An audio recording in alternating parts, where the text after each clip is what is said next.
Cette vidéo vous est présentée par la boutique lilojeux.ca, un service personnalisé par une équipe de passionnés d'ici.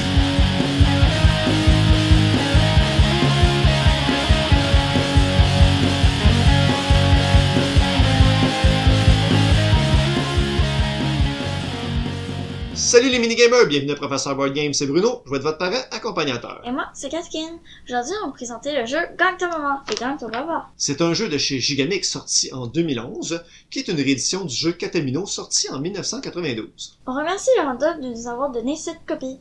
C'est un jeu des auteurs André et John Periola, qui se joue de 1 à 2 joueurs âgés de 8 ans et plus. Dans la boîte, on retrouve aussi des jeux pour les plus jeunes. Chaque partie a une durée d'environ 10 minutes. Dans le jeu, on a rempli notre barre de plateau plus vite que notre adversaire. C'est un jeu de compétitif de résolution de puzzle. Il y a aussi toutes sortes d'autres de jeux qu'on retrouve dans la boîte, mais on vous parle du jeu principal et ensuite on vous dit ce qu'on en pense. Comment est-ce qu'on joue à Gagne ta maman? Pour commencer, les joueurs se placent un en face de l'autre avec le plateau au centre. On dispose les 18 pièces polyomino à proximité. On choisit ensuite une carte selon le niveau de difficulté. Jaune pour débutant, vert pour facile, bleu pour moyen, rouge pour difficile et noir pour expert. On a aussi des cartes de couleurs pour des affrontements parents-enfants.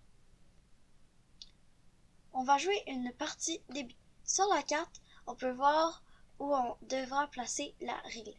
On pose la carte entre les deux joueurs. En mode facile, on place la réglette au niveau 3.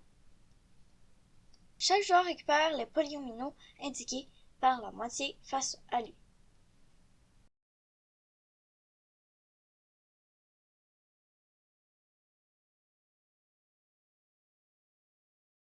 On est maintenant prêt à commencer le premier round.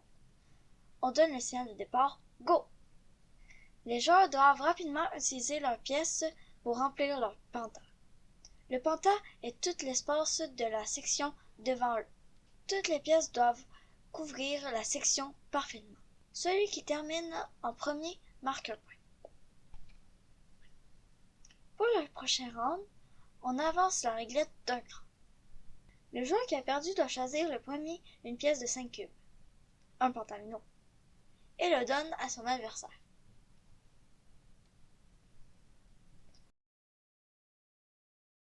Celui-ci fait ensuite la même chose. On donne ensuite le signal de départ pour le deuxième round.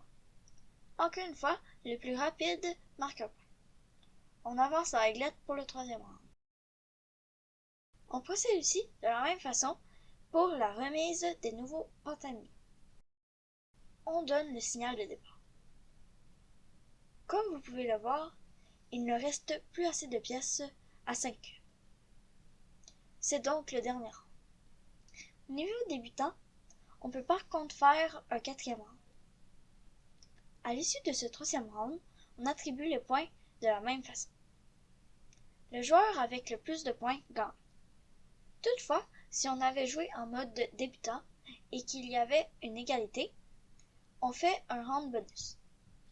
Pour ce round bonus, les joueurs échangent leur polyomino. Le joueur qui gagne ce round bonus est le gagnant. Et voilà, c'est comme ça qu'on joue à Gagne ta maman. Qu'est-ce qu'on pense de Gagne ta maman?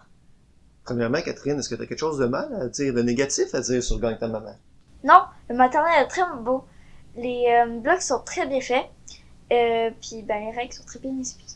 Est-ce que ça te fait penser à un autre jeu? Tetris. Oui, Tetris, évidemment. Mais moi, je pense plus à d'autres jeux avec des blocs en bois qu'on a à la maison. Architecte et Equilibrio. Architecte et Equilibrio, oui, c'est les jeux que je voulais que tu dises. C'est des jeux qu'on retrouve en garderie ou en maternelle où les enfants vont placer les blocs de certaines façons pour pratiquer le placement dans l'espace et la dextérité fine. Je trouve que Gagne ta maman, il fait la même chose, mais ça a moins l'air d'un exercice, c'est plus ludique à mon avis. Est-ce que, Catherine, les cartes parents-enfants à 2 niveaux de difficulté, ça fonctionne bien? Oui, je gagne tout le temps contre toi. Mais à part ça, justement, du dosage de difficulté qu'on retrouve dans le jeu, il y a aussi plein d'autres façons d'utiliser le matériel, comme des constructions 3D ou des compétitions d'équilibre, puis je trouve ça bien fun. C'est un jeu que je vois bien dans un milieu scolaire, mais ici, à la maison, avec les autres options qu'on a, il sort pas si souvent que ça. Quelle note on va lui donner? C. La note de C, c'est un jeu qui est correct. qu'on sort de temps en temps, quand la vie nous prend, de faire une compétition de placement de tuiles de résolution de casse-tête. C'est tout pour aujourd'hui. Si vous n'êtes pas encore abonné à la chaîne, vous pouvez le faire avec le petit bonhomme ici en bas. Surveillez sur les autres vidéos le sceau d'approbation du parent accompagnateur. Vous pouvez aussi nous suivre sur Facebook, Twitter et Instagram. Si vous aimez notre contenu, n'hésitez pas à nous supporter sur notre campagne Patreon. À la prochaine, mes gamers, et continuez de Continuez de gamer! gamer!